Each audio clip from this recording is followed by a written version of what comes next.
네, 이제 오늘 오전 11시 얼마 남지 않았습니다. 윤석열 대통령 탄핵 심판 선고가 열리게 됩니다. 윤 대통령의 운명을 결정할 헌법재판소는 이제 마지막 결정말을 남겨놓고 있습니다. 헌법재판소에 나가 있는 취재기자 연결해 보겠습니다. 팽재윤 기자 전해주시죠.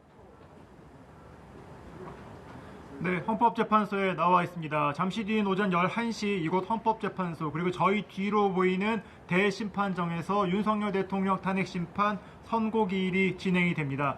저희가 그러니까 최근에는 매일매일 여기서 방송을 하고 또 취재를 했었는데 오늘은 정말 이 공기가 다르다 이 같은 느낌이 듭니다. 이채원 기자는 오늘 아침 출근길도 오는 것조차도 쉽지가 않았었죠? 맞습니다. 이곳 헌재로 들어온 것까지 참 순탄치 않았는데요. 일단 평소 시간보다 2배 정도 걸렸고요. 사전에 허가된 각 언론사별로 3명만 명단에 있는지 확인을 거친 뒤에야 들어올 수 있었습니다. 이곳엔 헌재 안에 곳곳에는 경호 인력만 배치된 채 지금 정막만이 감돌고 있습니다. 헌재 관계자와 방청객 또 일부 취재진 이렇게 허용된 인원만 사전에 들어올 수 있고 민원실 방문 접수조차 보안과 안전 문제로 불가능한 상황입니다.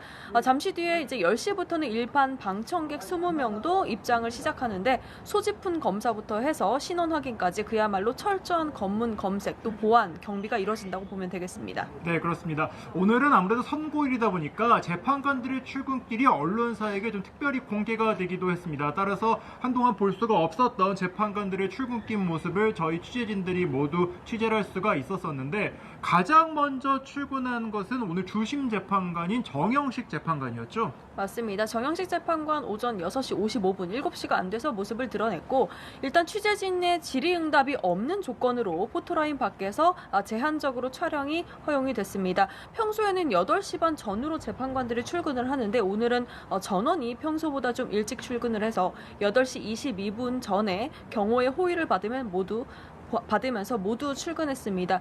대부분 정장 차림에 가방을 들고 좀 긴장한 듯한 표정을 볼 수가 있었는데요. 잠시 뒤 9시 반쯤에 모여서 마지막 최종 평의를 열 것으로 보입니다. 최종 결정문 작성하는데 그동안 이제 헌재 재판관들을 매진을 해왔는데 오늘 이제 최종 결정문과 선고 요지가 확정되면 별도 공간에서 대기하다가 문대행부터 순서대로 심판정에 입정할 것으로 보입니다. 네, 그렇습니다. 오전 11시 정각이 되면 바로 재판 선고가 시작이 될 것 같은데 이 재판 순서 과정, 선고 과정도 한번 설명해 주시죠. 네, 8명의 재판관이 차례로 대심판정에 들어서서 2024 헌납 8 윤 대통령의 탄핵 심판 사건명을 읽은 뒤에 본격적으로 선고가 시작이 됩니다. 문영배 헌재수장 권한대행이 직접 이 결정문을 읽으면서 진행할 걸로 예상이 되고요.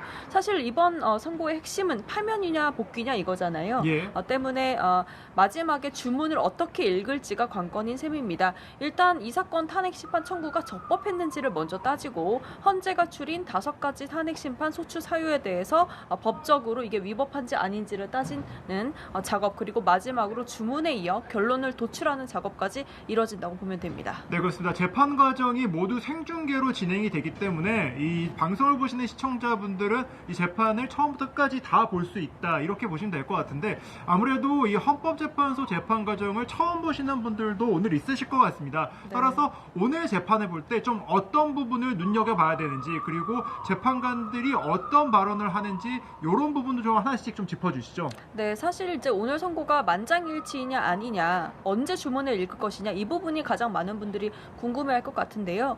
앞서 저희가 좀 탄핵 심판 전례들을 봤을 때 생중계를 허용했던 5번의 재판 가운데 의견이 갈리든 갈리지 않든 모두 주문은 마지막에 읽었습니다.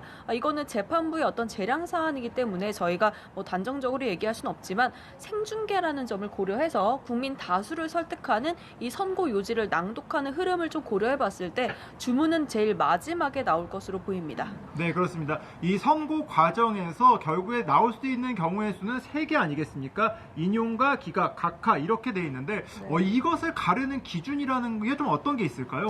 네, 크게 보면 인용, 각하, 기각이지만 법 위반의 중대성이라는 게 제일 큰 판단 중요한 기준이라고 할 수 있습니다.